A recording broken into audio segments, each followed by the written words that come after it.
Mona! Madam, bakit po? Bakit ganitong pagkain na binigay mo sa akin? Papatayin mo ba ako, ha? Bakit? Sus Mariosep, madam, bakit may mga alupihan ng pagkain niyo? Hindi ba't ako nga nagtatanong sa'yo niyan? Dahil ikaw nagbigay niyan sa akin. Pero, madam, malinis ang dinala ko rito kanina. Wala kahit isang alupihan. Ay, Diyos ko, saan kaya nanggaling ang mga yan? Hindi ko alam. Alisin mo yan. Alisin mo sa harapan ko ang pagkain na yan. Nakakadiri. Buti na lang hindi pa ako nakakasubo. Sige po, madam. Papalitan ko na lamang po. Pasensya na po kayo. Huwag mo nang palitan. Wala na akong ganang kumain. Pero, madam, kagabi pa po kayo hindi kumakain. Baka kumapano po kayo niyan. Wala akong pakialam. Mas mabuti nga na may mangyari na lang sa akin para mawala ng lecheng sanggol na to sa katawan ko. Ano na ba kasing balita kay Rosa? Hindi pa ba siya babalik dito? Madam, mukhang hindi na siya makakabalik dito dahil hindi niya na talaga kayang gawa ng paraan ng kalagayan ninyo. Ang sabi po niya, malakas ang puwersang pumipigil sa pagkawala ng sanggol. Madam, hindi po kaya may bumabarang sa inyo? Barang? Sino naman ang gagawa sa akin nun? Madam, sino po bang may matinding galit sa inyo? Hindi po ba ang mga sinisante niyong trabahador? Lalong-lalo na ang pamilya ni Dodong. Taon 2005, Antique. Sa murang edad pa lamang, nakaranas na ng marangyang buhay si Melissa. Parehong negosyante ang kanyang mga magulang. Ngunit nang makapagtapos ng kolehiyo, nagpasya nang tumira sa ibang bansa ang kanyang ama at ina, at siya na lamang ang mag-isang naiwan sa Pilipinas. Sa kanya ipinagkatiwala ang kanilang farm sa Antique. May malawak silang palayan doon at taniman ng gulay. May mga alaga rin silang itik, kambing at mga baka, kaya kinailangan niya ng maraming tauhan. Sa edad na 29, gamay na ni Melissa ang pamamahala sa farm. Maayos ang pakikitungo niya sa mga tauhan doon. Makatarungan din ang pasahod sa mga tao at mayroon pa siyang bonus na ibinibigay kahit hindi Pasko. Ngunit biglang nagbago ang lahat na magkaroon siya ng karelasyon at ang lalaking yun ay isa rin sa mga tauhan sa farm na si Angelo. Isa sa mga nagbabantay ng mga alagang hayop ang lalaki. Ngunit nung bagong pasok pa lamang yun, sinabihan na ni Melissa na hindi bagay sa kanya ang pagtatrabaho roon. Papasa kasing modelo o di kaya ay may pag-asang manalo sa mga pageant ang binata. Bukod sa may itsura ay ipinakita rin nito ang pagmamalasakit sa mga kasamahan na agad na nagustuhan ng dalagang amo. Hindi nagtagal, inamin na ni Melissa ang tunay niyang nararamdaman para sa binata. Hindi naman nag-aksaya ng panahon ang lalaki at inamin na rin ang kanyang nararamdaman para sa dalaga. Dahil sa matinding pagmamahal para kay Angelo, nagpasya na si Melissa na magsama na sila at tumira na lamang sa bahay niya ang lalaki. Noong una, ipinakita ng lalaki na wala itong interes sa pera ng kanyang nobya, ngunit sa katagalan ay unti-unti nang naging malinaw ang tunay nitong pakay. Mahal, may 5,000 ka ba dyan? Bakit? May paggagamitan ka ba? May bibilhin sana ako eh. Ano naman ang bibilhin mo? Aalamin mo pa talaga? Aba, syempre. Pero kung gagamitin mo alangan naman basta na lang ako magbibigay. Baka nakakalimutan mo, Angelo. Pinaghirapan ko ang lahat na meron ako ngayon. Tapos ikaw, wagas ka kung makahingi. Kala mo naman may patabi kang pera sa akin. Mahal mo naman ako, di ba? Hindi pa ba sapat na dahilan yon para pagbigyan mo ako? Mahal kita, pero kailangan ko pa rin ayusin ang paggamit ng pera ko. At kung basta-basta na lang kita bibigyan, mas lamang pa ang perang lalabas kesa sa pumapasok sa akin. Yan naman ang hirap sa'yo eh. Lahat na lang binibilang mo. Nilaan mo na ng pera yung sistema mo, Melissa. Ay, diyan ka na nga. Alis na muna ako. Oh, saan ka pupunta? Wala ka nang pakailam dun. Mahal naman. Lagi ka na lang bang ganyan kapag hindi ka na pagbibigyan? Tatalikuran mo na lang ba ako dahil Kung ayaw mo magkasamaan tayo ng loob, magbigay ka na lang. 5,000 lang naman yung hinihingi ko eh. Hindi ka mamumulubi kung mababawasan ng ganong halaga yung pera mo. Oo na, bibigyan na kita. Pero huli na to ha. Dapat nagtatrabaho ka para may sarili kang pera. Pangako, magtatrabaho na. Naglilibang lang ako ngayon. Ay. Napabuntong hininga na lamang si Melissa. Ilang beses na kasing nangako sa kanya si Angelo na magtatrabaho pero hingi lamang ito ng hingi ng pera sa kanya. Naging batugan ang binata at iniasa na lamang kay Melissa ang lahat. Ngunit ang mas ikinagulat ng babae ay noong pati ang buong pamilya ng nobyo ay lumalapit na rin sa kanya para humingi ng pera. Ang katwiran ng mga ito, magiging mag-asawa rin naman sila ni Angelo, kaya iisang pamilya na lamang sila. Para hindi madismaya ang mga magulang ng nobyo, napilitan na lamang siyang magbigay, hanggang sa hindi niya namamalayan na nalulugi na pala ang farm at paubos na rin ang kanyang ipon. Sa takot na mapahiya sa mga magulang, hindi niya sinabi sa mga yun ang tunay na kalagayan ng farm. Tuwing kinukumusta siya ng ama at ina ay palagi niyang sinasabi na maayos pa rin ang lahat at hindi naman siya nagkakaroon ng problema. Dahil doon, mas lalong tumaas ang kumpiyansa ng kanyang mga magulang sa kanya. Ngunit makalipas lamang ang ilang buwan, natuklasan ni Melissa na may iba na palang babae si Angelo at nabuntis pa nito ang bago niyang kasintahan. Pagpasok pa lamang ng lalaki sa silid ay inihanda na ng babae ang baril na itinatago sa kabinet bilang proteksyon sa kanyang sarili. Hayop ka, Angelo! Manloloko ka! Magkaibigan lang kami ni Sheila, maniwala ka! Makinig ka naman muna sa akin, mahal. Mahal? Ang kapal na mukha mong tawagin ako mahal pagkatapos ng ginawa mo? Kitang-kita ng dalawang mata ko at dinig na dinig ko ang pag-uusap niyong dalawa, kaya hindi mo na mapipilog ang ulo ko. Sobra ka, Angelo. Ang tagal mo na pala akong niloloko pero nagpauto pa rin ako sa'yo. Ibinigay ko sa'yo ang lahat ng gusto mo, tapos ito pang igaganti mo sa akin. Nakukulangan ka pa ba, ha? Oo, nakukulangan pa ako sa'yo. Puro ka trabaho. Halos wala ka ng oras sa akin. Pasalamat ka nga, tumagal pang relasyon natin bago kita iiwan eh. Tsaka huwag mo nga masumbat-sumbat sa akin lahat ng binigay mo. Yun na lang ang silbi mo sa akin. Kung wala yun, matagal na sana kitang iniwan. Hayop ka! Napakakapal na mukha mo! Kahit ano pang sabihin mo sa akin, hindi na tayo babalik pa sa dati. At hindi ko rin pagsisisihan ang ginawa ko dahil mahal ko na si Sheila. Mas masaya ako sa kanya. At ikaw, paubos na rin naman ang pera mo eh. Kaya wala ka ng silbi sa akin. Lumayas ka rito. Wala kang dadalhin ni isa sa mga gamit mo dahil lahat ng yon, pera kong pinambili mo.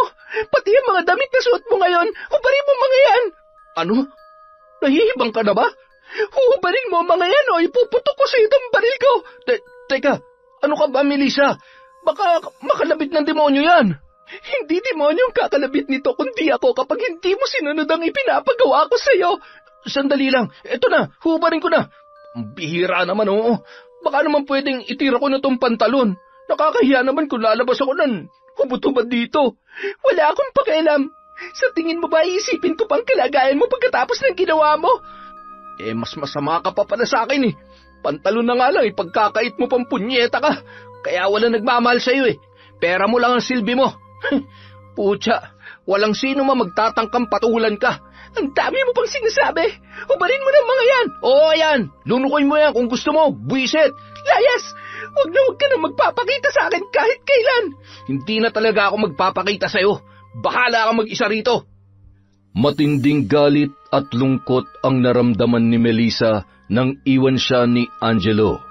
Ilang araw siyang nagmukmuk sa kanyang silid at hindi nagpakita sa mga trabahador dahil sa takot na husgahan siya ng mga yon. Alam kasi ng lahat ng kanyang mga tauhan sa farm ang tungkol sa relasyon nila ng lalaki. Isa pa, malaking kahihiyan din ang ginawang pangiiwan ng kanyang nobyo at ang ginawa nitong panloloko sa kanya.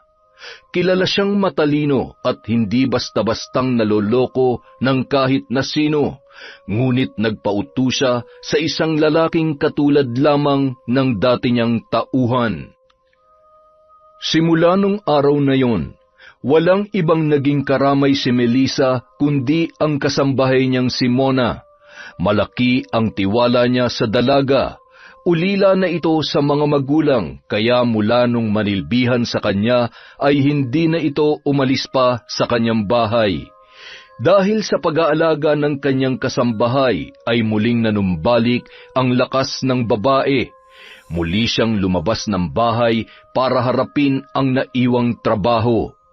Ginawa niya ang lahat para mabawi ang mga nawala sa kanya, hanggang sa tuluyan niyang naibangong muli sa pagkakalugmok ang kanilang farm. Laking pasasalamat na lamang niya dahil hindi siya iniwan ng kanyang mga trabahador kahit madalas na nauudlot ang pasahod niya sa mga yon. Ngunit dahil sa naranasan kay Angelo, naging mahirap na para sa kanya ang magtiwala sa ibang tao. Para masubok ang mga trabahador, sinadya niyang hindi pasahurin ang mga yon ng ilang buwan at tinipid na rin sa pagkain. Mona, may tanong ako. Ano po yun? Sa tingin mo ba, may magkakagusto pa ulit sa akin? Aba, syempre naman, madam. Sa ganda niyong yan, tsaka ang tali-talino niyo pa. Ay, kung alam niyo lang po kung gaano ko kayo iniidolo. Talaga? Ikaw ha? Baka mamaya binubola mo lang ako. Naku, hindi po, madam. Totoo po ang sinasabi ko sa inyo. Sa katunayan, madalas ko po kayong iginuguhit, lalo na tuwing gustong-gusto ko ang mga sinusuot ninyong damit. Wow! Ngayon ko lang nalaman na gumuguhit ka pala. Pwede ko bang makita ang mga ginawa mo? Oo naman po, madam. Ipapakita ko po sa inyo mamaya pagkatapos ko kayong masahihin. Sige, excited na ako makita ang mga gawa mo. Bibihira lang kasi ako magkaroon ng kakilalang magaling kumuhit. Hayaan mo, kapag nagustuhan ko yung ipapakita mo sa akin mamaya, bibilhin ko yun sa'yo para may dagdag ipon ka. Naku, talaga po, madam? Oo, tsaka tulungan mo na rin ako mamaya sa pag-ayos ng mga damit ko. Yung mga hindi ko na sinusuot, ibibigay ko na lamang sa'yo. Salamat po, madam. Naku, hindi po ako makapaniwala na bibigyan niyo talaga ako ng mga damit ninyo. Alam ko po kasi na lahat ng mga yun ay mamahalin, tsaka magaganda ang tela. Basta ipagpatuloy mo lang ang pagiging tapat at masunurin sa akin, Mona. Pinapangako ko sa'yo magiging maganda ang buhay mo. Baka nga hindi ka na umalis dito eh. Naku, hindi po talaga. Dito na po ako sa inyo. Magiging mapili pa po ba ako eh? Napakabuti niyo po sa akin. Gagawin ko yon dahil mabuti ka rin sa akin. Pero sa mga kauri ng Angelong yon, kalupitan ang ipaparanas ko sa kanila. Dahil sa 2 buwan nang hindi sumasahod ang mga trabahador, ay isa-isa nang nagrereklamo ang mga yun sa dalagang amo. Lumapit sila at nakiusap na makuha na ang sweldo, ngunit nagmatigas pa rin si Melissa. Ang isa sa mga lumapit sa kanya ay ang tauhang si Ador na 47 anyos na. Dahil may binubuhay na pamilya ay naging mahirap para sa lalaki ang sitwasyong yun, lalo na't wala siyang ibang maaasahan sa kanila. Sobra na itong ginagawa sa atin ni Madam Melissa. Hindi naman tamang ipitin niya yung sweldo natin. Pinaghirapan natin yun. Tapos na nating trabahuhin ng 2 buwan ang katumpas ng halagang hinihingi natin sa kanya. Yan nga ang hindi ko maintindihan, Chong eh. Nagpapakapagod tayo rito buong maghapon. Nagtitiis pa tayo sa gutom tapos ganito lang ang mararanasan natin. Parang nauwi lang sa wala ang lahat ng hirap natin dito. Dapat yan, inirereklamo na eh. Ay, kung hindi lang ako naaawa kay Madam eh, matagal ko na talaga siyang inireklamo. Bakit naman kayo naaawa sa babaeng yun? Chong, napakakomportable ng buhay niya.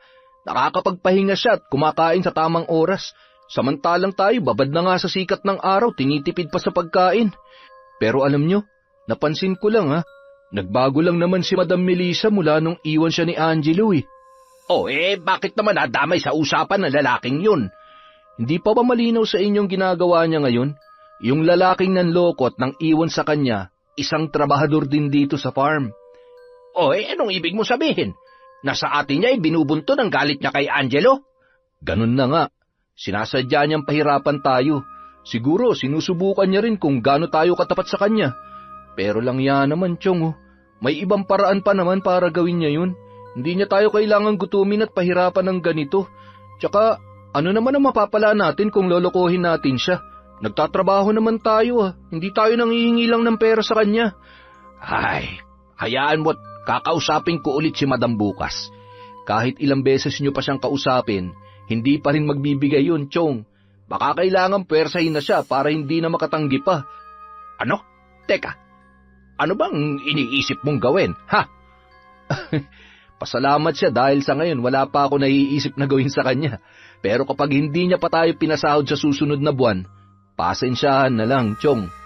Ay nako, sakit lang ng ulo ang iniisip mo. Kung ano man yung binabalak mo, wag mo nang ituloy.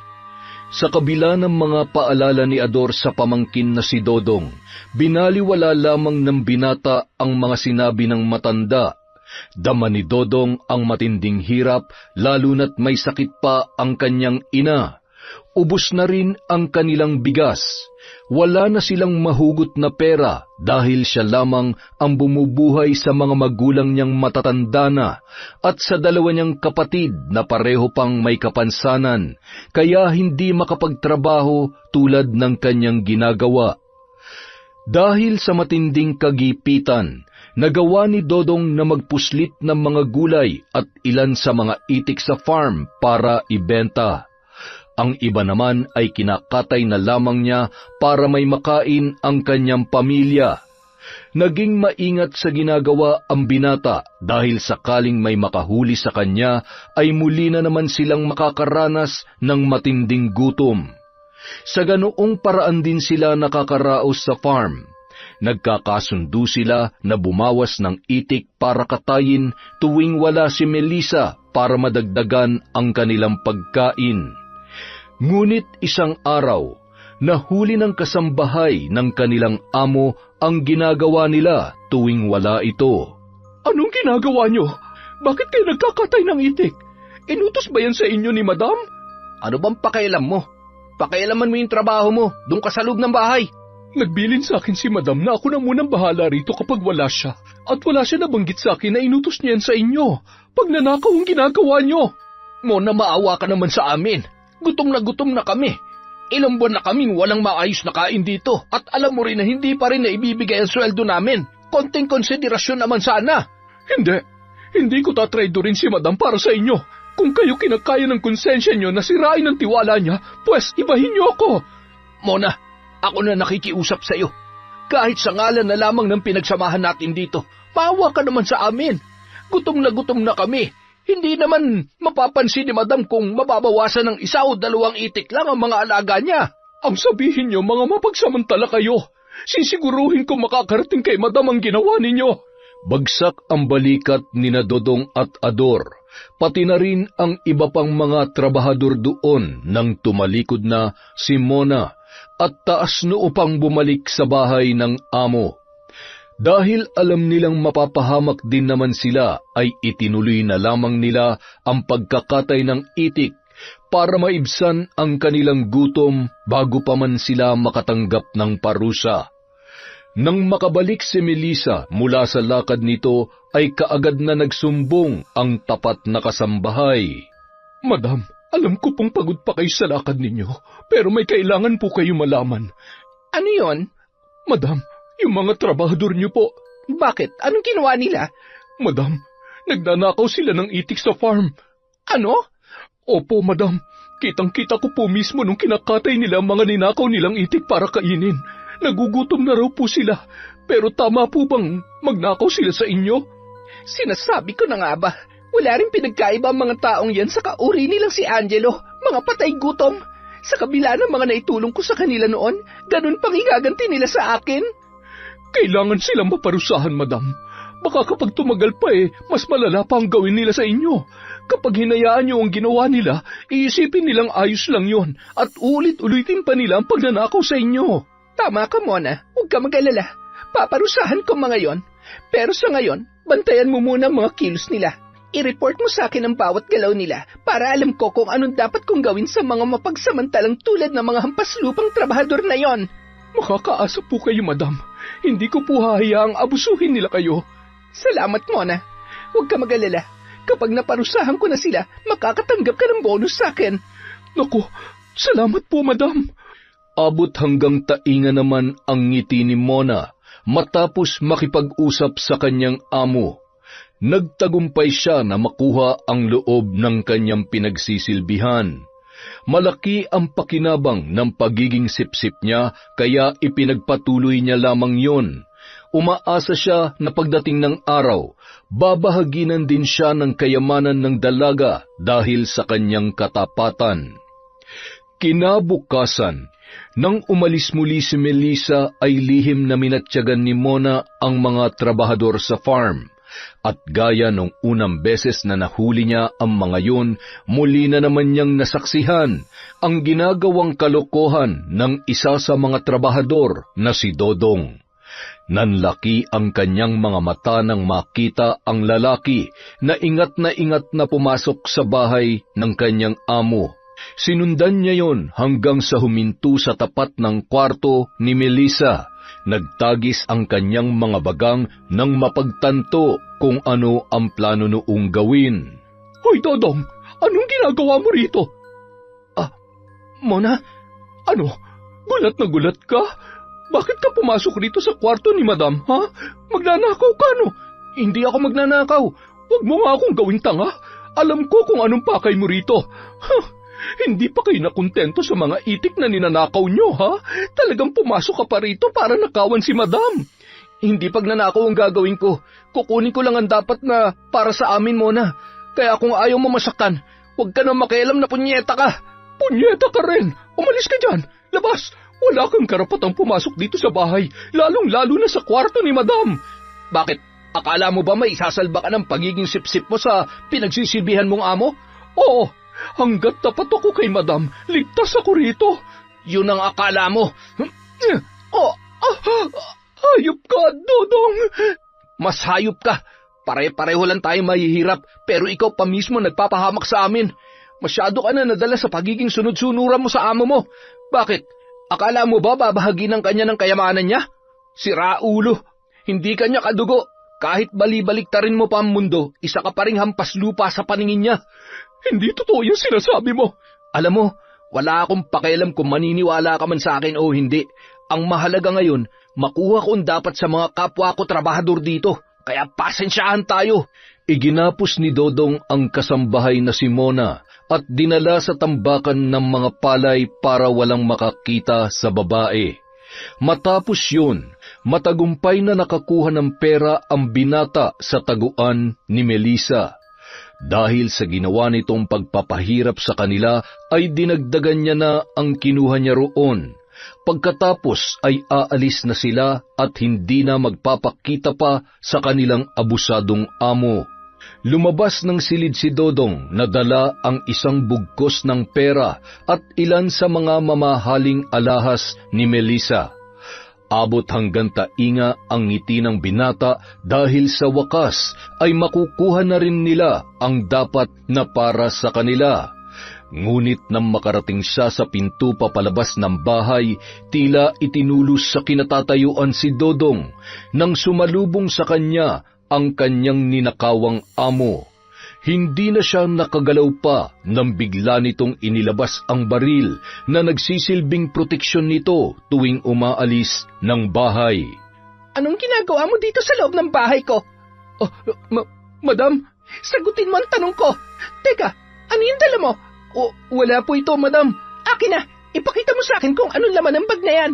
Madam, hindi po pwede. Maawa naman po kayo. Ipapakita mo sa akin ang laman ng bag na yan o ipuputok ko tong baril ko sa bungo mo? Akin na yan. Mga alahas ko to May kasama pang pera. Madam, kinuha ko lang naman yung sweldo namin. Balak ko sanang ibigyan sa mga kasamahan ko para hindi na sila mahirapan pa rito at makaalis na kami. Ganon. Ibig sabihin, inutusan ka ng mga kasamahan mo para nakawan ako? Mga wala kayong utang na loob. Madam, sweldo lang naman ang kailangan namin. Matagal nyo na dapat na ibigay sa amin yun dahil tapos na ang trabaho namin. Sa tingin mo, may makukuha pa kayo sa akin pagkatapos ng ginawa mo? Wala na kayong makukuha ni isang kusing. Madam, hindi na makatarungan yung ginagawa niyo sa amin. Kung ipakulong kaya kita dahil sa ginawa mo, ha? Madam, wag naman po. Ako na lang ang inaasahan ng pamilya ko, maawa na po kayo. Sige, gusto mong kaawaan kita? Madali naman akong kausap Hindi kita isusuplong sa mga pulis, pero hindi ko palalampasin ang ginawa mo. At hindi lang ikaw. Lahat kayo ng mga kasamahan mo rito ay mananagot sa akin. Madam, wala po silang kinalaman sa ginawa ko. Ako lang po ang mag-isa nagplano ng pagnanakaw sa inyo. Sa tingin mo, paniniwalaan pa kita matapos mo akong nakawan? Wala ka na magagawa. Damay na mga kasamahan mo at sisiguruhin kung pagdurusahan niyo ang ginawa niyo sa akin. Ipinatawag ni Melissa ang lahat ng mga trabahador sa farm para kausapin tungkol sa ginawang pagnanakaw ng kanilang kasamahang si Dodong.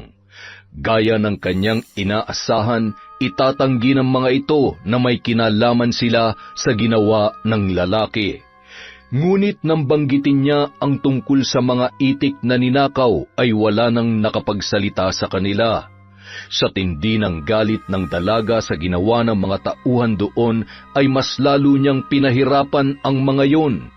Pinahuli niya ang mga dagang peste sa taniman ng gulay at saka ipinakain ng buhay sa kanyang mga tauhan sa farm.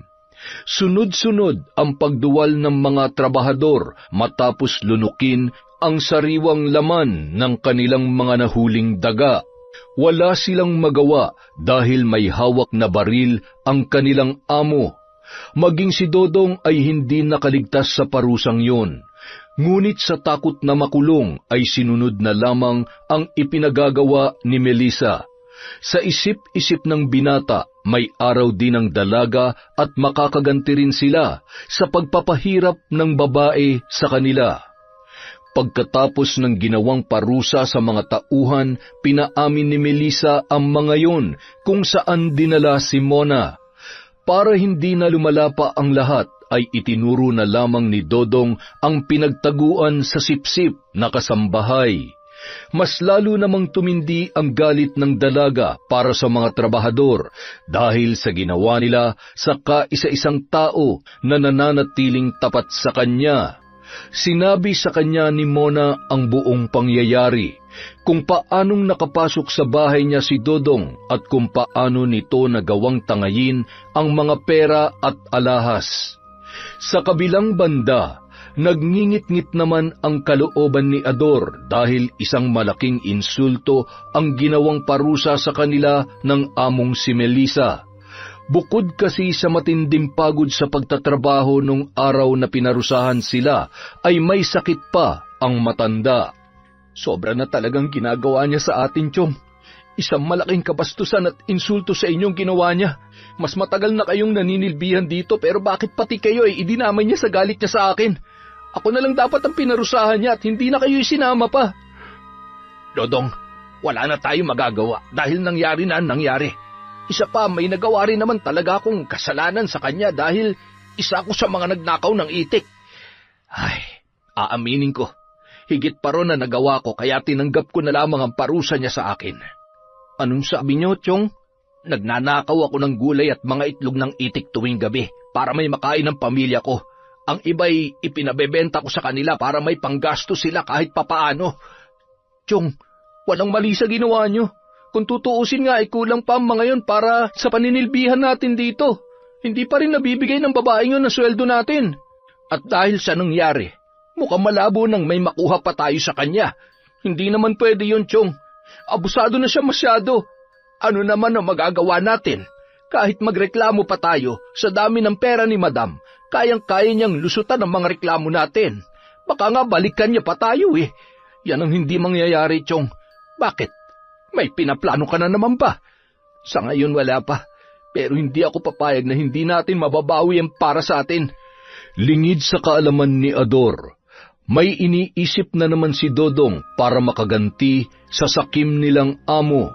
Pinalalayas na silang lahat sa farm dahil balak na nitong kumuha ng mga bagong trabahador doon. Galit na galit ang mga kasamahan ni Dodong dahil pare-pareho silang hindi pa nababayaran. Ngunit dahil maraming koneksyon ang amo, ay wala na silang nagawa kundi ang umalis. Makalipas ang ilang araw, iba na ang mga trabahador sa farm.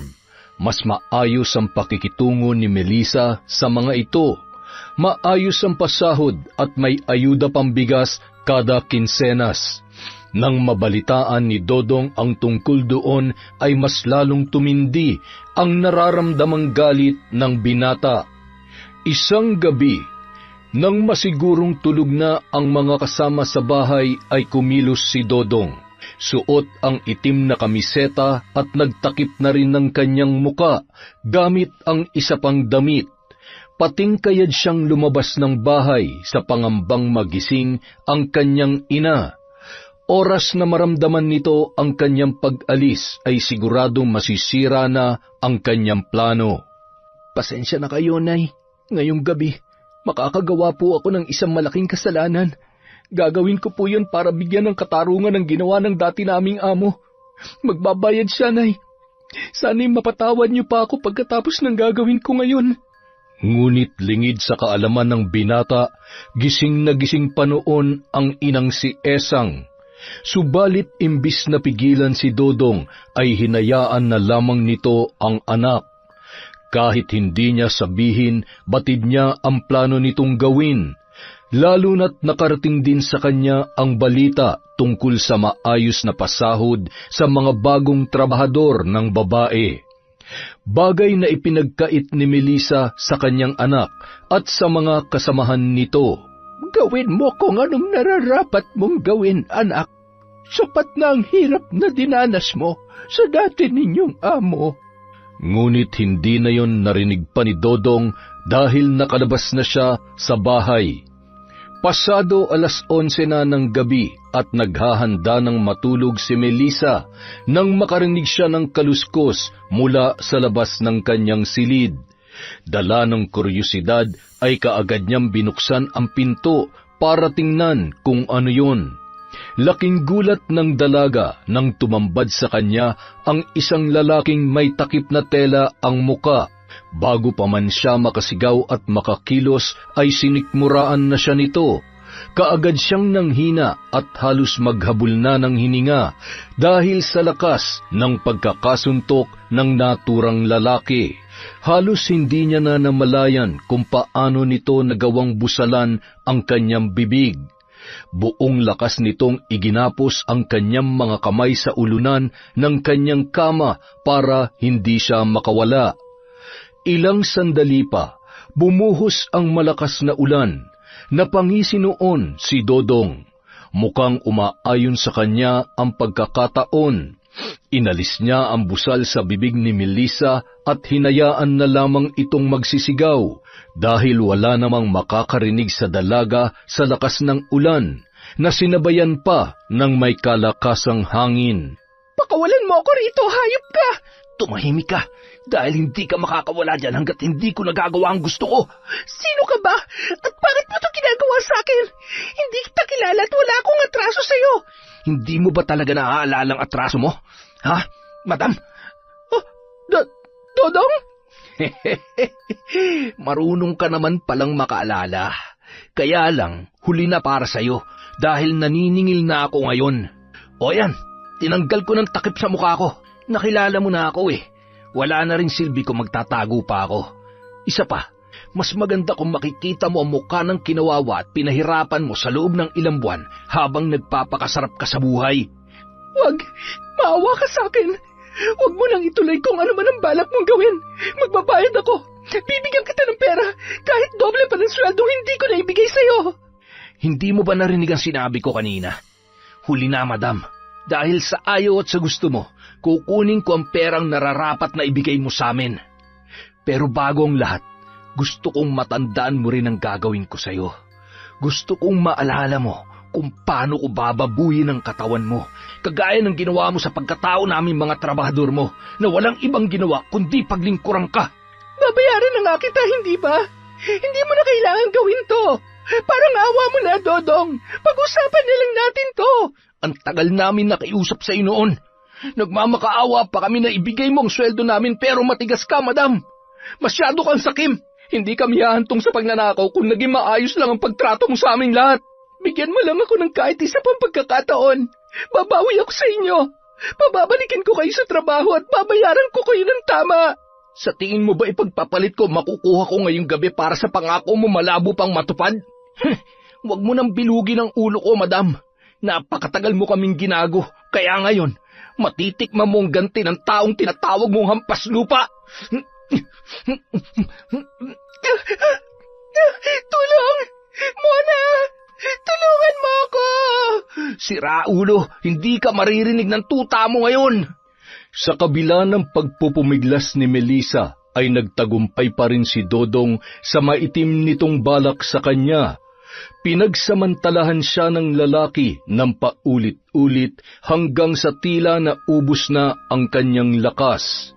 Matapos siyang pagsawaan ng dating trabahador ay saka lamang siya nito pinakawalan mula sa pagkakagapos sa ulunan ng kama. Walang patid ang luha ni Melissa habang pinagmamasdan si Dodong na nililimas ang taguan niya ng pera, pati na rin ang mga alahas na kanyang naipundar. Nakuha rin ng lalaki ang kanyang baril na nakatabi sa kabinet, ngunit ilang sandali pa, sumagi sa kanyang isipan ang patalim na itinago sa ilalim ng kanyang unan bilang proteksyon. Maingat siyang kumilos para kunin yon. Sinamantala niya ang pagiging abala sa pagnanakaw ng mga alahas ni Dodong. Nang mailabas niya sa maliit na kaluban ang patalim, ay buong lakas niyang sinugod ang lalaki. Tumama sa leeg nito ang patalim na kanyang hawak. Umagos ang masaganang dugo ng lalaki sa suot nitong kamiseta. Hindi niya na nagawa pang manlaban sa babae dahil agad itong nabuwal sa sahig, habang nanlalaki ang mga matang nakatitig lamang kay Melissa. Ngunit hindi pa nasiyahan ang dalaga. Nagtangis ang kanyang mga bagang at naikuyom ang kamao nang maalala ang muka nito, habang pinagsasawaan ang kanyang katawan. Kinuha niya ang patalim na nakabaon pa rin sa leeg ng lalaki at saka sunod-sunod na sinaksak yun sa leeg hanggang sa katiting na laman na lamang ang nagdurugtong sa ulo at katawan nito. Pagkatapos noon, nanginginig ang buong katawan na tumakbo papalabas ang babae sa silid para humingi ng tulong kay Mona. Mona! Mona, buksan mo ang pinto! Tulungan mo ako! Teka, si Madam ba yung sumisigaw? Mona, bilisan mo! Buksan mo tong pinto! Opo, Madam, eto na po. Ay, Diyos ko, bakit puro dugo ang damit niyo, Madam? Ano po nangyari? Mona, kailangan kong tulong mo. Bilisan mo. Ano po ba kasi nangyari? Nininervyos naman ako sa inyo. Basta, sumunod ka na lang sa kwarto ko. Eto na nga po, Madam. Mona, tulungan mo akong ilabas yung... Ang alin po ba? Ay, sus Mariosep! Madam, bakit may patay sa kwarto ninyo? Diyos ko, halos humiwalay na ang ulo nito sa katawan na. Teka, sino ba ito? Si Dodong? Mona, ginahasa niya ako. Paulit-ulit. Ilang beses ako nagmakaawa sa kanya pero hindi niya ako pinakinggan. Ginawa niya ba yun para gantihan kayo, Madam? Yun ang sabi niya. Plano niyang nakawan ako kaya sinaksak ko siya. Nagdilim ang paningin ko at napatay ko siya, Mona. Anong gagawin ko? Kapag nalaman ng mga pulis to, makukulong ako. Bakit niyo naman kasi pinatay, Madam? Sana ginapos niyo na lang para siyang makulong at hindi kayo. Wala na akong oras para mag-isip kanina. Tsaka nangihina pa ako. Anong gagawin ko? Baka ako pang igapos niya ulit. Nakikita mo ba ang mga marka sa braso ko? Iginapos niya ako kanina habang pinagsasamantalahan niya ng paulit-ulit. Nandidiri ako sa sarili ko, Mona. Napakahayop niya. Pero Madam, anong gagawin natin sa bangkay ni Dodong? Hindi ko alam. Hindi ko talaga alam. Natatakot ako, Mona. Madam, ano kaya kung itago na lang natin ang bangkay niya? Ano? Saan naman natin itatago yan? Madam, hindi ko rin po alam. Kayo na po mag-isip, total kayo naman na nakapatay sa kanya. Tulungan mo na lang ako maisakay siya sa kotse habang malakas pa ang ulan. Maghanap tayo ng mapagtatapunan sa bangkay niya. Sigurado namang wala makakapansin sa atin dahil di sa oras na ng gabi. Sige po, pagtulungan na nating buhatin ang katawan niya. Pwede bang ikaw sa may bandang ulo? Madam naman paano kung biglang humiwalay yan sa katawan niya? Halos maputol na oh. Tripling sasahurin mo ngayong buwan kapag ginawa mo yon. Sige na muna. Ay naku, madam naman. Gusto mo ba matulad sa kanya? Eto na nga, madam naman hindi na mabiro. Payag na nga po ako sa tripling sahod Dodong, pasensya ka na ha. Kailangan kong gawin to. Habang pinagtutulungan nilang ilabas ng kwarto ang bangkay ni Dodong, bigla na lamang humiwalay ang ulo nito sa katawan. Dahilan para mapasigaw si Mona at bumitaw mula sa pagkakahawak. Bagamat kinikilabutan, pinulot yun ng kasambahay at nauna nang dinala sa kotse ni Melissa. Matapos isakay ang bangkay ay kaagad na silang naghanap ng mapagtatapunan. Sa takot na mapaghinalaan, pinili ni Melissa na ilayo sa farm ang lugar kung saan itatapon ang bangkay. Sakto namang may ginagawang kanal sa tabing kalsada kaya doon na lamang nila hinulog ang katawan ni Dodong. Dahil madilim at malakas pa rin ang buhos ng ulan, nakasisiguro sila na walang nakakita sa kanilang pagtatapon doon. Malakas ang kabog ng dibdib ni Mona nang makabalik sila sa bahay ng amo. Ngunit hindi pa man nakakabawi sa takot dahil sa nangyari, inutusan na siya agad ni Melissa na linisin ang mga mantsa ng dugo sa kwarto nito at siguraduhin na walang maiiwanang bakas. Hindi na siya nakatulog dahil kinailangan niyang labhan ang mga damit ng kanyang amo na natalsikan ng dugo. Gayon din ang damit na sinuot niya nang tumulong siya sa pagbubuhat. Kinabukasan, napuno ng pag-aalala si Esang nang hindi pa rin umuuwi ang anak na si Dodong. Mag-aalas 10 na ng umaga nang magpasya siyang puntahan ang kapatid na si Ador. Nagbabaka sakali na baka may alam ito sa ginawa ng kanyang anak. Ador, nanggaling ba dito si Dodong kagabi? Ha? Bakit naman siya pupunta rito kagabi? Ang lakas ng ulan oo nga. Malakas nga ang ulan pero umalis siya sa bahay. Hindi pa rin siya umuwi hanggang ngayon. Ikaw naman, baka naman napainom lamang ate. Wala siya nabanggit na makikipag-inuman siya. Ang sabi niya lang, may gagawin siya para... Diyos ko! Oh, bakit Ate Esang? Galit na galit siya nung umalis kagabi, Ador. At base sa mga sinabi niya, mukhang sa bahay ng dati niyong amo ang punta niya. Ano? Bumalik siya sa bahay ng Melisang yon?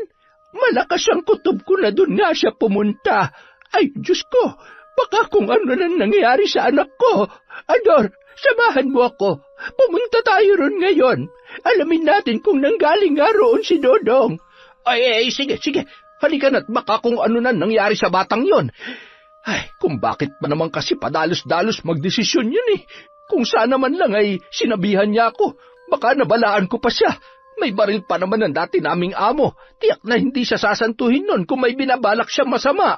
Ador, bilisan natin. Iba talagang pakiramdam ko Kanina pa ako hindi mapakali. Baka napahamak na si Dodong. Hindi na nag-aksaya pa ng panahon ang magkapatid. Kaagad nilang pinuntahan ang bahay ni Melissa. Ngunit pagdating nila roon ay hindi nagpakita sa kanila ang dating amo at tanging ang kasambahay lamang nitong si Mona ang humarap sa kanila. Sigurado kung nandiyan ang amo mo. Kung hindi niyo tinatago ang anak ko, bakit hindi mo siya ipakausap sa amin? Hindi ho ba kayo nakakaintindi? Wala nga ho rito ang anak ninyo. Di ba nga sinisante na sila?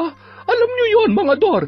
Kaya imbis na magpumilit kayo makausap si Madam, pagsabihan niyo na lamang yung kasama niyo. Nakakaabala na kayo rito eh. Kaunting oras lang naman ang kailangan namin para makausap ang amo mo, Mona. Pero mukhang may tinatago nga siya. Ang kulit niyo naman. Umalis na nga kayo. Miss, sige na. Kahit sandali lamang. Ano ba kasing itatanong niyo sa kanya? Nasagot ko na nga ang tanong niyo, hindi ba? Hindi nang galing dito si Dodong. Wala kahit anino ng anak niyo nagpakita rito. Isa pa, hindi ho kami hanapan ng nawawalang anak, kaya makakaalis na kayo. Napakasama naman ang ugali mong babae ka. Umakasta ka eh, kasambahay ka lang naman dito. Hoy, at least ako pinagkakatiwalaan ng Madam. Yung anak niyo at yung kasama niyo, nahuling pinagnanakawan ng amo ko. Sobra ka naman kung makapagsalita. Alam mo kung bakit namin nagawa yun sa amo mo. Kahit ano pang dahilan niyo, maling-mali pa rin na pagnakawan niyo siya. Pareho kayo ng amo mo. Napakasama ng ugali ninyo. Tandaan niyo, hindi pa tayo tapos. Kapag napatunayan ko nang galing dito ang anak ko at may masamang nangyari sa kanya, mananagot kayong dalawa. Sa galit ni Esang, hindi niya na napigilan ng sarili na pagbantaan ang malditang kasambahay ni Melissa. Sa inakto kasi ng babae ay tila mayroon itong pinoprotektahan. Walang nagawa ang magkapatid kundi ang umalis doon dahil ilang beses na silang ipinagtabuyan ni Mona. Ngunit nang palabas na ng bakuran ang ginang ay kaagad siyang napahinto nang may mapansin sa dinaraanan.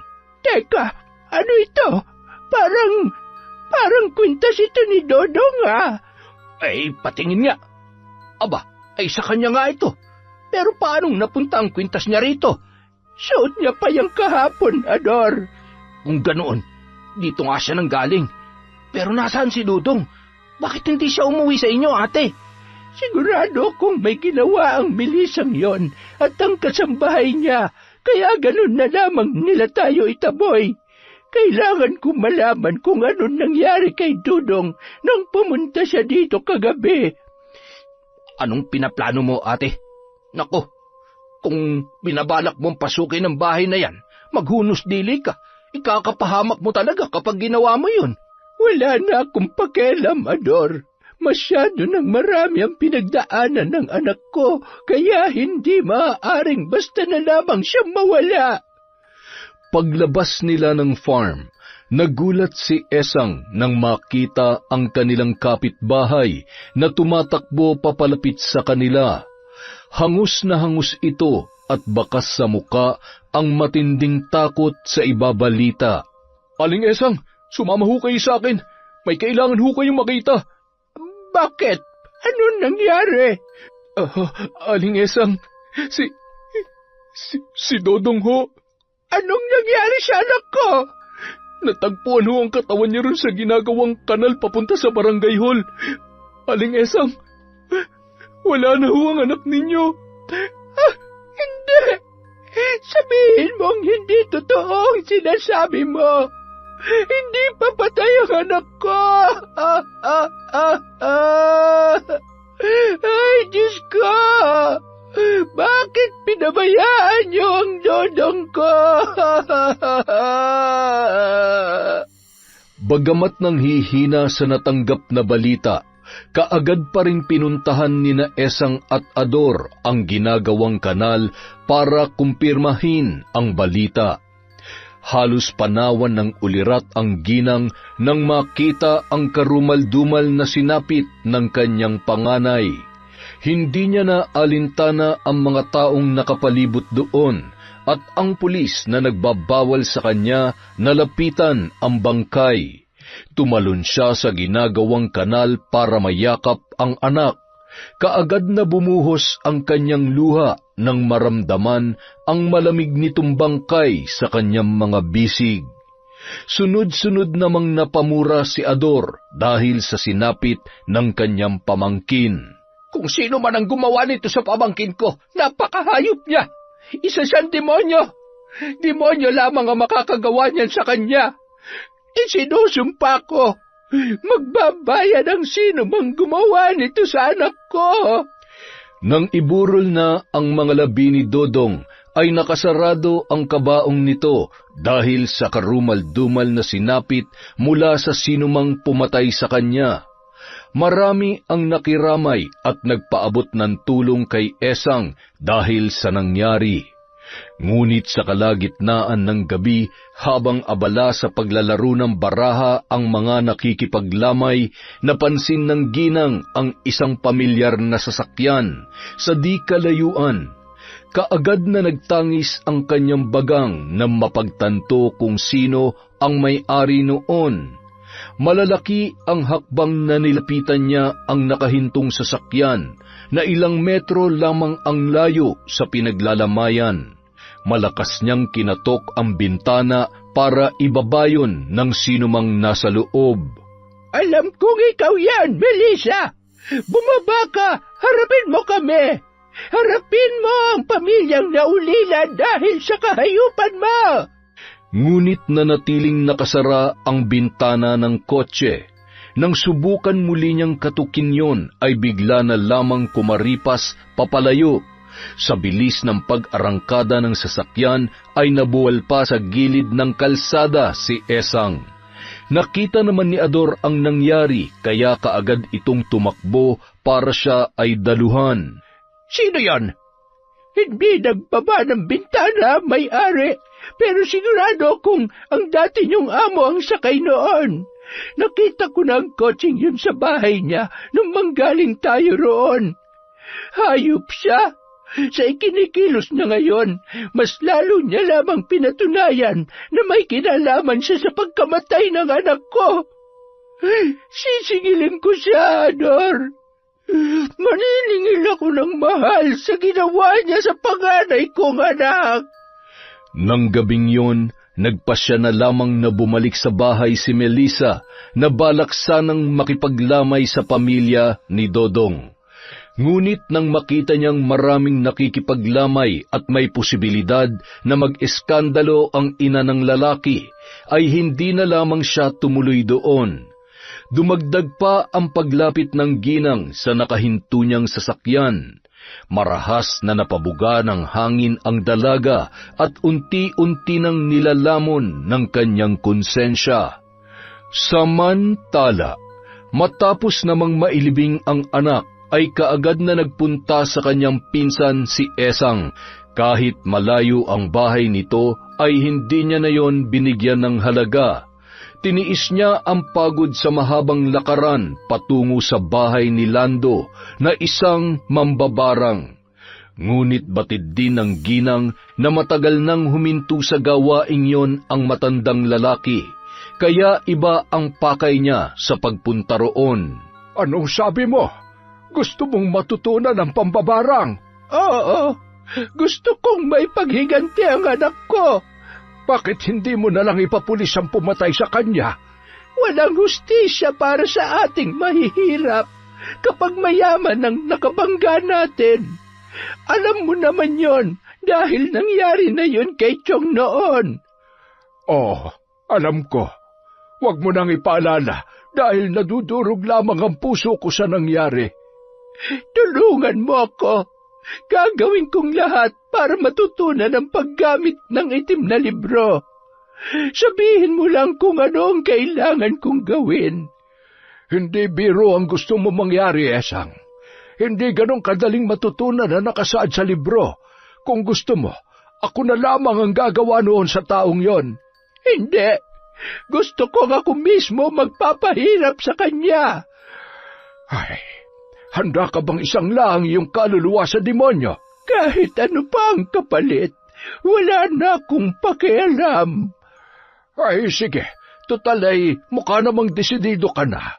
Kapag natutunan mo na ang paggamit ng itim na mahikay, mapoprotektahan mo na rin na natitira mo pang mga kamag-anak. Sandalit kukunin ko muna yung libro. Maupo ka lamang dyan, ha? Ay, maraming salamat. O eto, pag-aralan mo lang lahat na nakasulat dyan. Kailangang isapuso mo ang bawat katagang mababasa mo sa libro. Siya nga pala, Esang, gawin mong lahat para may paghiganti ang panganay mo. Walang ibang makakapagbigay ng hustisya sa kanya, kundi ikaw lamang. Pagkatapos makuha ang itim na libro, ay sinimulan na ni Esang pag-aralan ang paggamit noon. Sa tulong ng mga gamit ng kanyang pinsan, ay madali na lamang niyang nasundan ang mga nakasaad roon. Tuwing isinasagawa ang ritual, iniiwan muna niya ang mga anak niya sa kanyang kapatid na si Ador. Tanging yun lamang ang nakakaalam ng kanyang ginagawa at hindi siya maaaring magtiwala sa iba. Samantala, kasalukuyang naghahapunan si Melissa nang makaramdam ng tila hinahalukay ang kanyang sikmura. Kaagad siyang napatayo at patakbong tinungo ang lababo habang sapu-sapu ang tiyan. Madam, ano po nangyayari sa inyo? Nahihilo ko, Mona. Ikuha mo nga ako ng tubig. Heto na po yung tubig, madam. Hindi po kaya nakasama sa inyo yung kinain yung laing kanina? San ba kasi galing yung laing na yon? May nagbigay po kanina. Sabi ay luto raw ng asawa ng trabahador nyo kaya tinanggap ko. Mukhang masarap naman, tsaka di ba po, paborito nyo ang laing na may halong daing? Madam, baka kailangan na po kayong dalhin sa ospital. Tatawag na po ba ako ng pwede magmaneho? Hindi, wag na. Hindi na sumasakit ang tiyan ko pero nasusuka pa rin ako. Alalayan mo na lamang ako pabalik sa kwarto. Madam. Bakit? Huwag po sana kayong magagalit sa sasabihin ko. Yung nangyayari po kasi sa inyo ngayon, sintomas po yan ng isang buntis. Hindi po kaya nagbunga ang ginawa sa inyo ni Dudong? Punyeta ka! Huwag mo nga mabanggit-banggit sa akin ang pangalan ng hampaslupang yon. Ang baho-baho niya at nakakadiri siya. Tuwing naririnig kong pangalan niya, bumabalik sa akin ang pakiramdam kung paano niya hinahawakan ang bawat parte ng katawan ko. Nandidiri ako sa sarili ko. Hayop siya. Tama lang na hindi na siya nabuhay pa. Madam, halina po kayo. Aalalayan ko na lang kayo papunta sa kwarto para makapagpahinga na kayo. Sa kabila ng pagtutol ni Melissa sa sinabi ni Mona na may posibilidad na buntis nga siya, ay naisip niya rin na hindi ngayon malabong mangyari. Ayaw man niyang alalahanin ang nangyari, ngunit kinailangan pa rin niyang makasiguro. Dahil doon ay napilitan na siyang magpatingin sa doktor para malaman kung nagbunga nga ang kahayupan na ginawa sa kanya ni Dudong. Nang makauwi si Melissa mula sa klinik, ay halos maglupasay na siya sa sahig. Nang matuklasan na siya nga ay nagdadalang tao, hindi matanggap ng dalaga na nagbunga ang panghahalay na ginawa sa kanya. Bakit ganun, Mona? Napatay ko na siya, pero nag-iwan pa siya ng isang bata mula sa dugo ng hayop na katulad niya. Ayoko. Hindi ko gusto ang batang to, Mona. Tulungan mo ako. Madam, may kilala akong aborsyonista. Wala pa namang 3 buwan ang pinagbubuntis nyo. May ibibigay lang siyang herbal sa inyo. Kapag ininom nyo yon, siguradong malalaglag ang bata. Totoo ba yan? Opo, madam.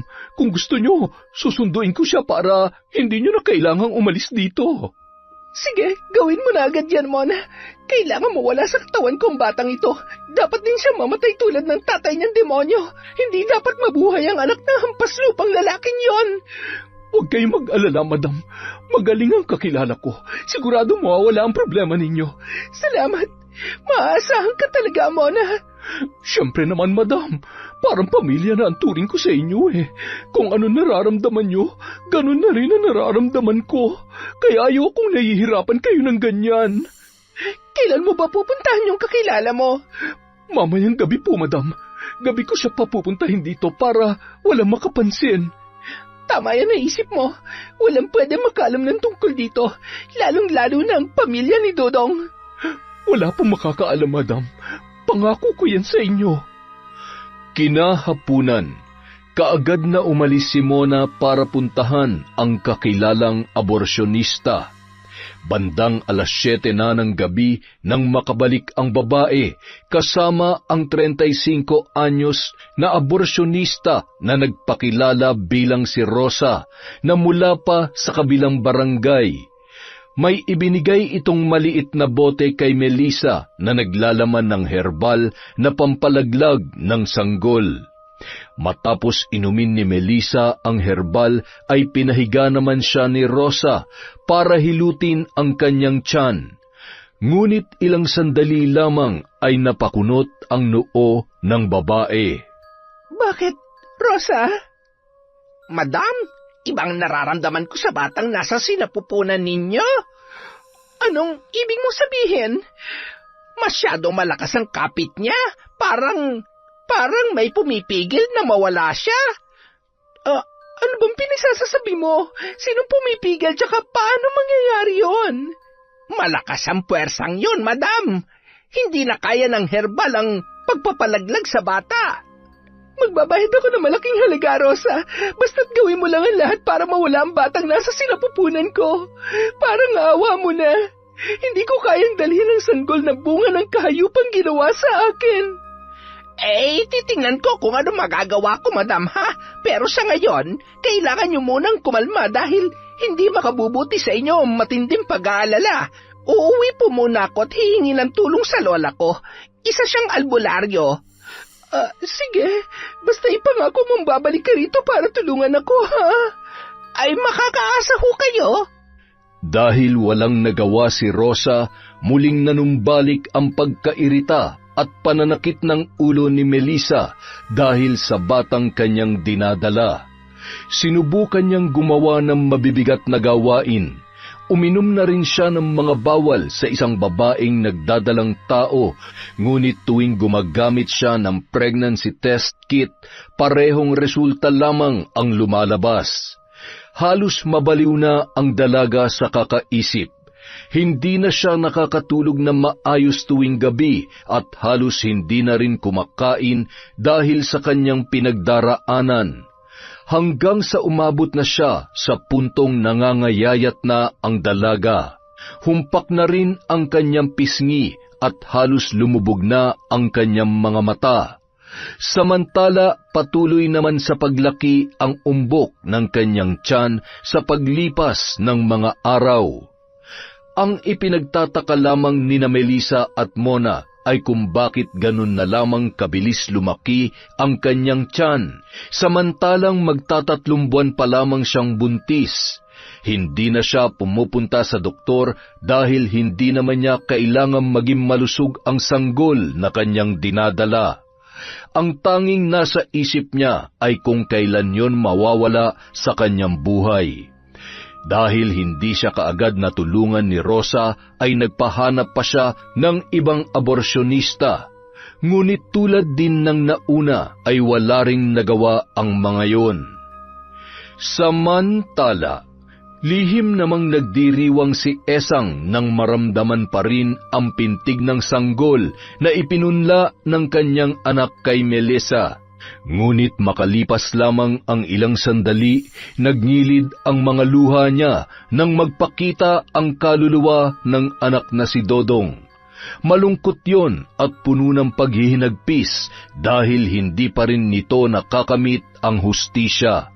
Naikuyom na lamang ng ginang ang kanyang mga kamao at isinumpang ipatitikim ang matinding paghihiganti sa babaeng dahilan ng pangungulila niya sa panganay na anak. Kinaumagahan, umalingaw-ngaw ang sigaw ni Melissa sa buong bahay nang makita ang mga alupihan sa pagkaing inihain ni Mona sa kanya. Mona! Madam, bakit po? Bakit ganitong pagkain na binigay mo sa akin? Papatayin mo ba ako, ha? Bakit? Sus Mariosep, madam, bakit may mga alupihan ng pagkain niyo? Hindi ba't ako nga nagtatanong sa iyo niyan? Dahil ikaw nagbigay niyan sa akin. Pero, madam, malinis ang dinala ko rito kanina. Wala kahit isang alupihan. Ay, Diyos ko, saan kaya nanggaling ang mga yan? Hindi ko alam. Alisin mo yan. Alisin mo sa harapan ko ang pagkain na yan! Nakakadiri! Buti na lang hindi pa ako nakakasubo! Sige po, madam. Papalitan ko na lamang po. Pasensya na po kayo. Huwag mo nang palitan! Wala na akong ganang kumain! Pero madam, kagabi pa po kayo hindi kumakain. Baka kumapalo po kayo niyan. Wala akong pakialam! Mas mabuti nga na may mangyari na lang sa akin para mawala ng lecheng sanggol na to sa katawan ko! Ano na ba kasing balita kay Rosa? Hindi pa ba siya babalik dito? Madam, mukhang hindi na siya makakabalik dito dahil hindi niya na talaga kayang gawa ng paraan ng kalagayan ninyo. Ang sabi po niya, malakas ang puwersang pumipigil sa pagkawala ng sanggol. Madam, hindi po kaya may bumabarang sa inyo? Barang? Sino naman ang gagawa sa akin noon? Madam, sino po bang may matinding galit sa inyo? Hindi po ba ang mga sinisante niyong trabahador?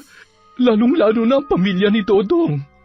Tila patalim na itinarak kay Melissa ang pangalang Dodong nang muli niya yung marinig.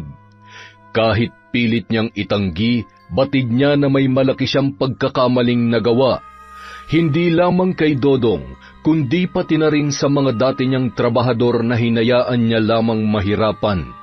Imbis na tulungan ay parusa pa ang kanyang ibinigay sa mga yun. Ngunit hindi niya maintindihan ang sarili kung bakit wala pa rin siyang nararamdamang pagsisisi. Pakiramdam niya ay tama lamang ang kanyang ginawa sa mga taong hindi kayang maging tapat sa kanya. Nang mga sumunod na araw, mas lalong lumala ang kalagayan ni Melissa. Doble ang laki ng kanyang tiyan kumpara sa normal na laki nito para sa magtatatlong buwang buntis pa lamang. Tuwing sinusulyapan niya ang kanyang tiyan ay halos maduwal na siya kapag naiisip kung kaninong anak yun. Kinaumagahan, naalimpungatan si Melissa nang maramdamang tila may gumagalaw sa loob ng kanyang tiyan.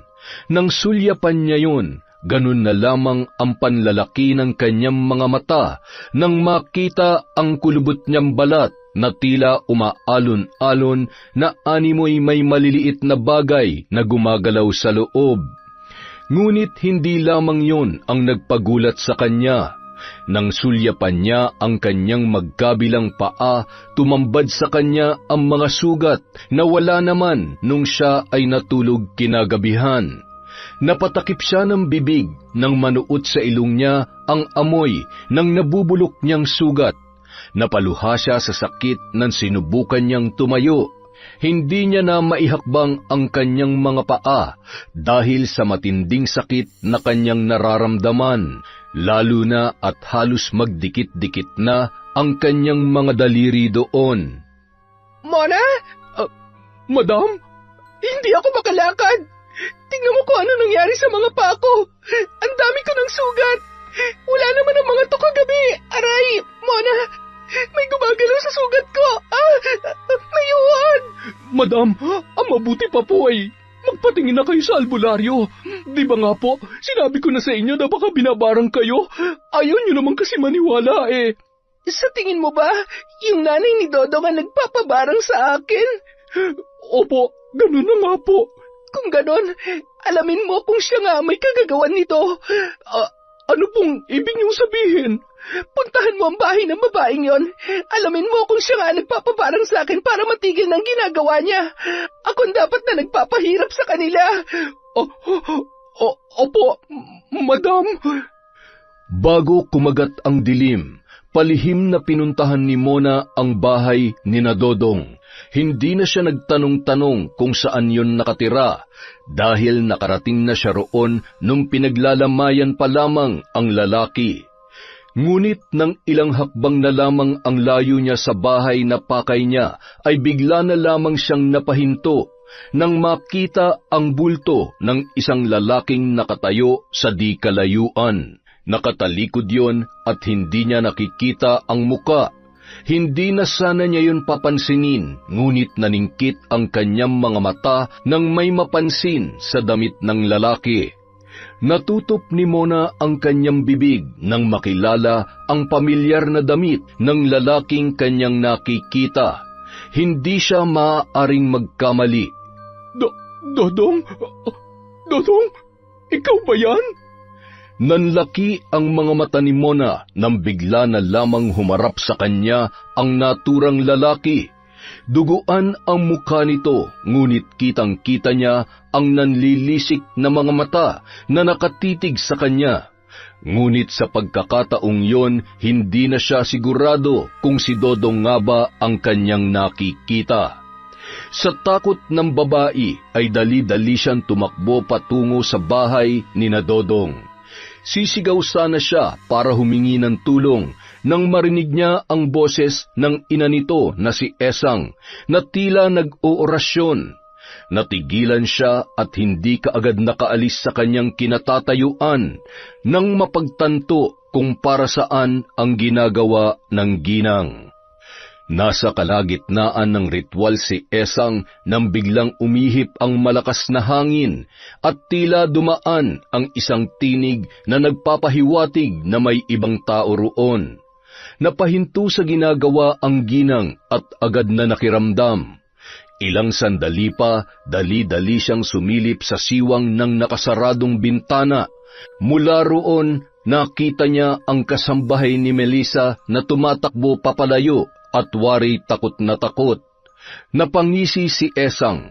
Binuksan niya ang bintana at hindi nilubayan ng tingin ng babae habang may ibinubulong sa hangin.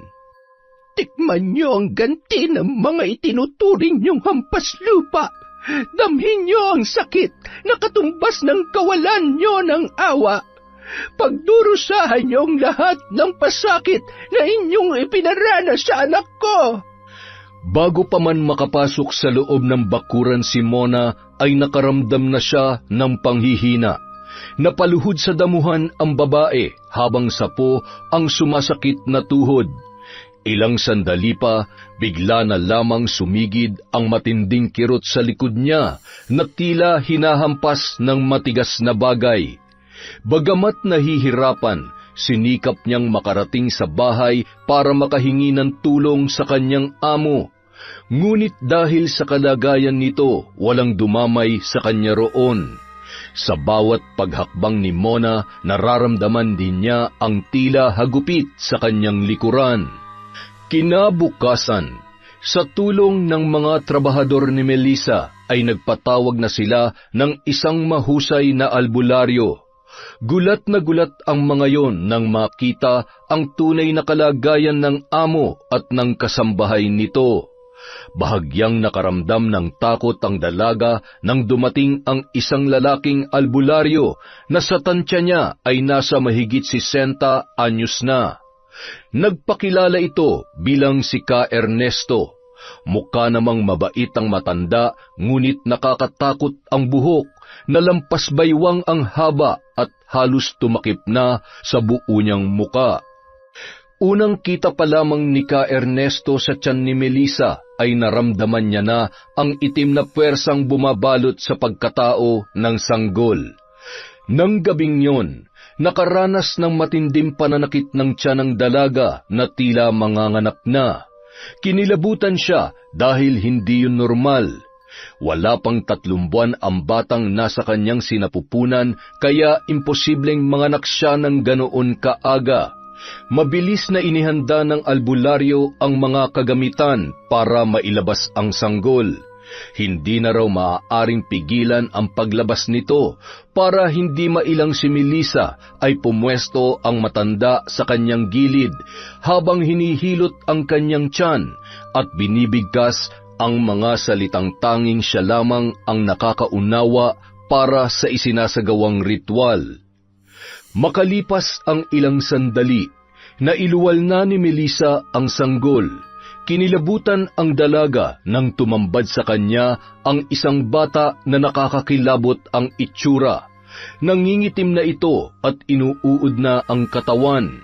Naglalabasan sa tainga nito ang mga alupihan tulad ng nakita niya sa pagkain noong mga nakaraang araw. Gayon din ang maliliit at itim na uod na nakita niya sa mga sugat sa kanyang mga paa. May ipinainom na herbal sa kanya si Ka Ernesto. Nagsagawa pa ito ng isa pang orasyon para kontrahin ang sumpang pinadapo ng taong may galit sa kanya. Ayon sa albularyo, matinding galit at pangungulila ang dahilan kung bakit yun ginawa ng bumarang kay Melissa. Nang mga sandaling yun, wala na siyang ibang naiisip kundi si Esang. Nang umalis ang albularyo, dinala nito ang isinilang niyang sanggol para dasalan at mailibing ng maayos. Laking pasasalamat naman ni Melissa sa matanda para sa ginawa nito sa kanya. Inalok niya ng malaking halaga si Ka Ernesto, ngunit tumanggi itong tanggapin yon. Doon niya napagtanto na hindi lahat ng tao ay pera lamang ang habol sa kanya. Ginamot din ng matanda ang kasambahay niyang si Mona na nadamay sa kasalanang kanyang ginawa. Ngunit matapos gumaling ay nagpaalam na sa kanya ang babae at sinabing uuwi na lamang ito sa Iloilo, kung saan nakatira ang iba pang mga kaanak ng babae. Pasensya na po kayo, madam, pero gusto ko na po talagang umalis dito. Aminin ko man po o hindi, may kasalanan din po ako sa mga trabahador dahil kung hindi ako nagsumbong sa inyo hindi naman po sila mapapahamak. Baka nga po, hindi rin kayo naisipan ni Dodong na pagnakawan at pagsamantalahan. Buhay pa po sana siya ngayon. Hindi na natin maibabalik ang nakaraan, Mona. Pero sige, tatanggapin ko ang desisyon mo. Kaya lang, pwede bang hanapan mo muna ako ng pwedeng pumalit sa'yo? Kailangan ko kasi ng kasama rito sa bahay. Kahit 2 na ang kunin mo para hindi gaanong mahirapan. Pasensya ka na kung hindi ko ito naisip noon. Napakalaki ng pagkukulang ko sa'yo bilang amo. Idinamay pa kita sa krimeng ginawa ko. Ano na po bang plano niyo ngayon, madam? Susuko ako sa mga pulis para pagbayaran na nagawa ko, Mona. Madam, seryoso po ba kayo dyan? Matagal ko na itong pinag-isipan, pero oo, gagawin ko yun para sa ikatatahimik ng isipan ko at para mabigyan na rin ng hustisya ang pagkamatay ni Dodong. Maling-mali ang ginawa niya sa akin pero mali rin na ilagay ko sa mga kamay ko ang batas. Siya sanang mapaparusahan kung hindi ako nagpadala sa galit ko sa kanya.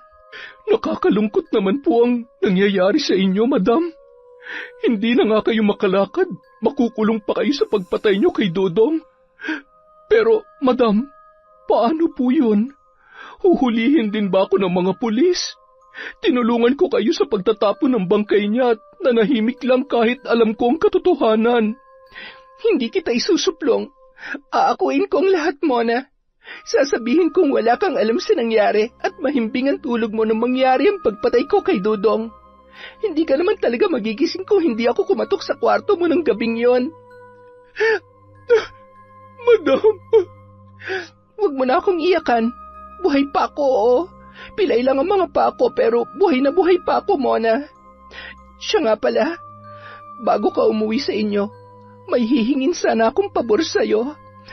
Ano po yun, madam? Puntahan mo si Namang Ador. Ibigay mo ang sahod nila na hindi ko naibigay. May ibibigay rin ako para kay Aling Esang at sa mga anak niya. Makakatulong ang halagang yon para makapagsimula sila.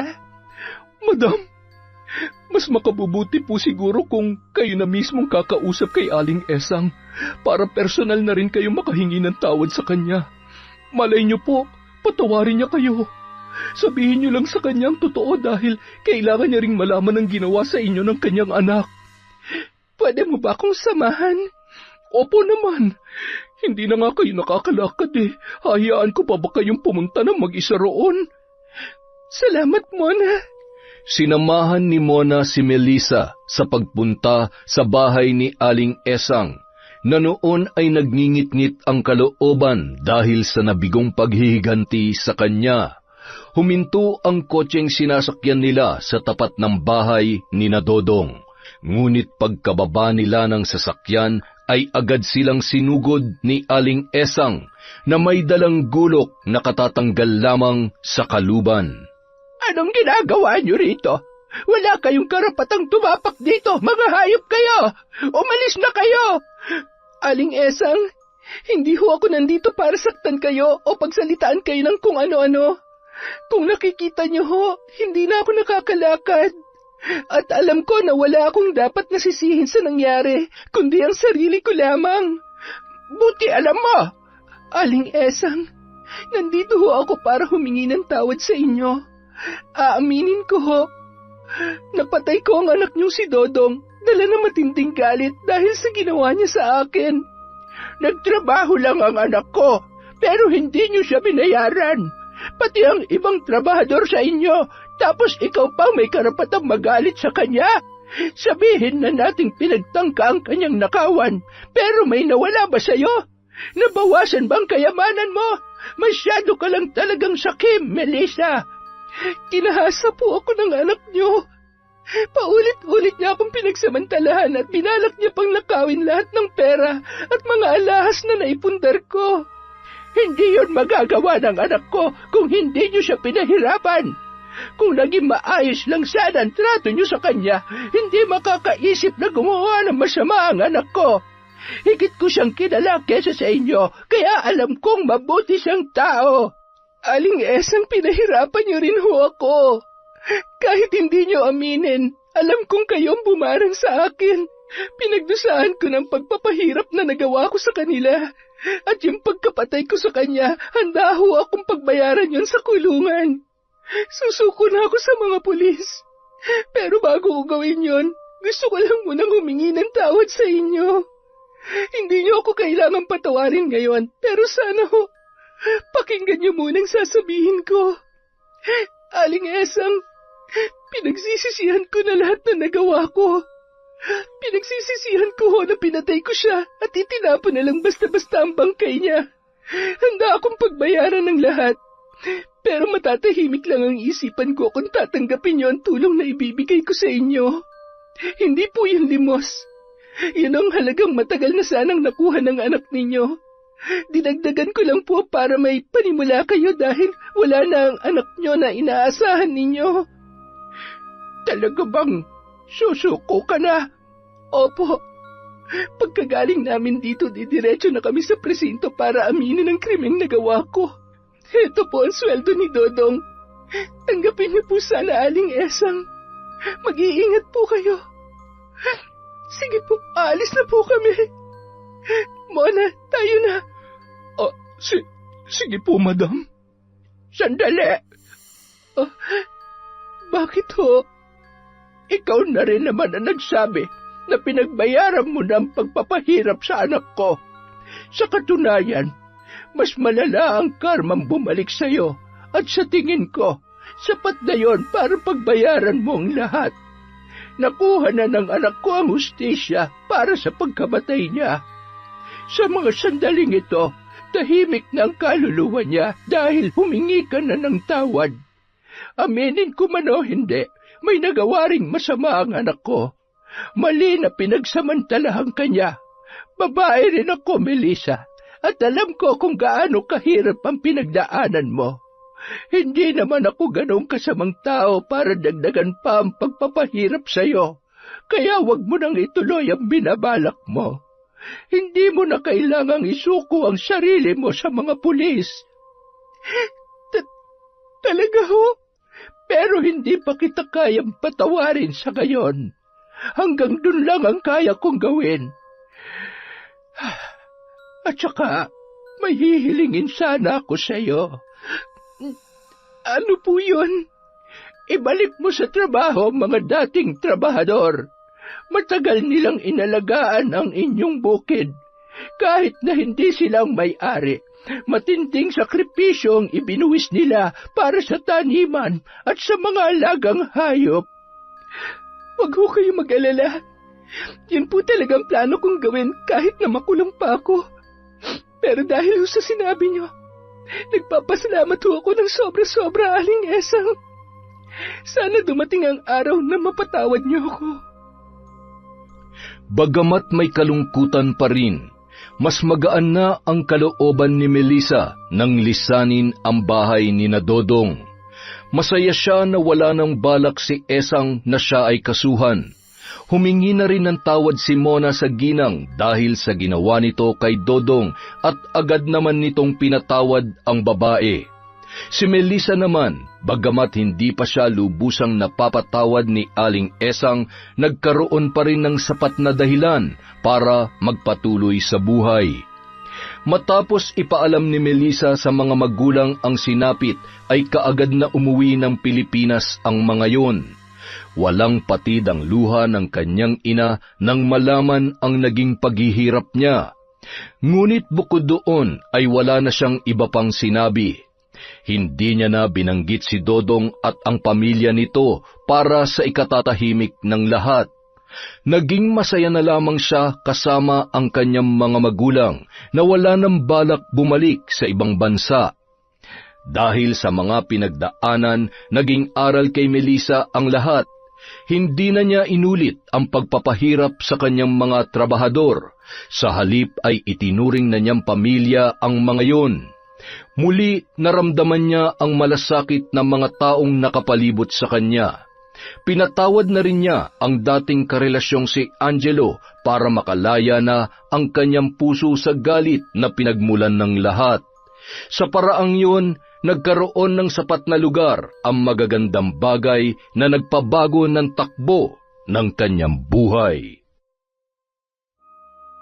Yon! Positive! Napakaganda po ng kwento natin. Masakit sa simula, pero sa bandang huli nagkaroon ng kapatawaran. So yon, dahil dyan, meron ulit tayong shoutout. Simulan po natin kay Monica Nieves. Hi po kay Wena Onsing. Hello kay Jeneline Mix Vlog. Shoutout kay Pasiano Guerrero. Hi kay Mitze Boras. Kay Si Gabunan at Colin Pox Bangkilan. Hello po sa inyo mga aswang. Hi kay Roslyn Jimenez.